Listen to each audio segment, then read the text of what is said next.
S.R. Bommai बनाम भारत संघ 1994 full case study. नमस्कार दोस्तों, स्वागत है आपका लीगल टॉक ओनली में। आज हम बात करेंगे एक ऐसे केस की जिसने भारतीय राजनीति और संविधान में शक्ति के संतुलन को हमेशा के लिए बदल दिया। S.R. Bommai v union of India 1994। ये केस सिर्फ एक विवाद नहीं था, बल्कि संविधान के अनुच्छेद 356 के दुरुपयोग पर एक ऐतिहासिक रोक थी। आइए इसे विस्तार से समझते हैं। बैकग्राउंड और फैक्ट्स। कहानी शुरू होती है कर्नाटक से। S.R. बोम्मई जनता दल के नेता और कर्नाटक के मुख्यमंत्री थे। 1989 में वे सीएम बने, लेकिन जल्द ही उनके खिलाफ आरोप लगे कि उनकी पार्टी के कई विधायक उनका साथ छोड़ चुके हैं और सरकार अल्पमत में आ गई है। राज्यपाल गवर्नर ने रिपोर्ट भेजी राष्ट्रपति को कि सरकार ने बहुमत खो दिया है और स्थिर शासन संभव नहीं है। राष्ट्रपति ने आर्टिकल 356 के तहत कर्नाटक की सरकार बर्खास्त कर दी और प्रेसिडेंट्स रूल लगा दिया। लेकिन यहाँ ट्विस्ट आया। बोम्मई का कहना था कि उनके पास अभी भी बहुमत है और इसे साबित करने का मौका उन्हें विधानसभा में फ्लोर टेस्ट के जरिए मिलना चाहिए था। उन्होंने इसे सुप्रीम कोर्ट में चुनौती दी। Legal issues. कोर्ट के सामने मुख्य सवाल थे। क्या आर्टिकल 356 के तहत राष्ट्रपति का निर्णय न्यायिक समीक्षा जुडिशियल रिव्यू के दायरे में आता है? क्या गवर्नर की रिपोर्ट को बिना विधानसभा में फ्लोर टेस्ट के स्वीकार किया जा सकता है? क्या आर्टिकल 356 का उपयोग सिर्फ राजनीतिक कारणों से किया जा सकता है? प्रेसिडेंट्स रूल लगने के बाद क्या अदालत राज्य सरकार को बहाल कर सकती है? आर्ग्यूमेंट्स। बोम्मई की ओर से तर्क। गवर्नर की रिपोर्ट पक्षपातपूर्ण थी। बहुमत का परीक्षण केवल विधानसभा में फ्लोर टेस्ट के माध्यम से ही हो सकता है।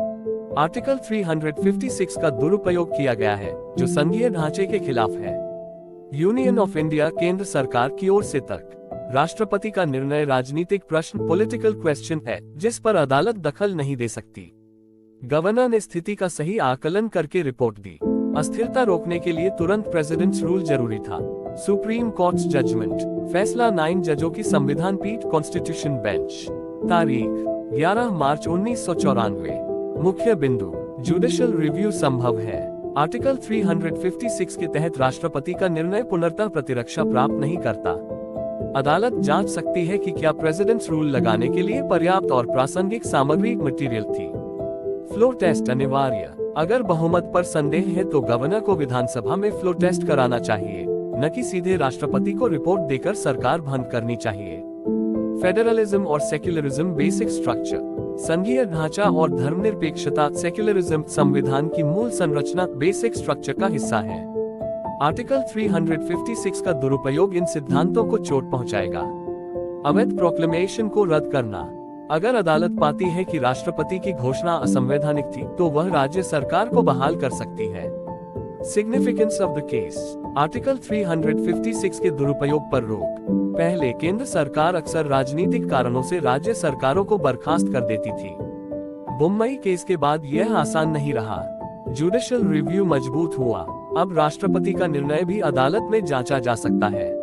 सेक्युलरिज्म को मूल संरचना का हिस्सा घोषित किया गया।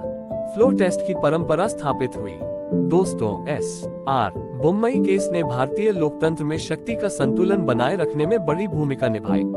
ये हमें याद दिलाता है कि संविधान सिर्फ सत्ता का दस्तावेज नहीं, बल्कि लोकतंत्र की सुरक्षा कवच है।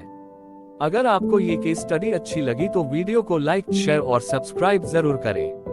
अगले एपिसोड में हम एक और ऐतिहासिक केस लाएंगे।